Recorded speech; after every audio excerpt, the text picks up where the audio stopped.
Hello dear friends, subscribers and guests of my channel.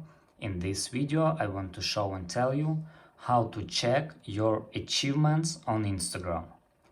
Please put your like, subscribe to my channel, share this video with your friends and let's get started. So, first we need to turn on professional mode. For that we must go to Instagram, go to our account and click on these three lines in the upper right corner. After that, you must scroll down and click Account Type and Tools. After that, click Switch to Professional Account and click Continue.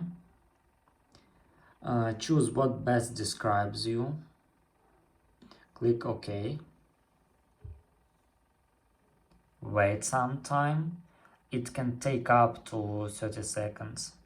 After that, choose Create a Business and click Next. After that, click Not Now, for example. And now we must go back and click on Professional Dashboard.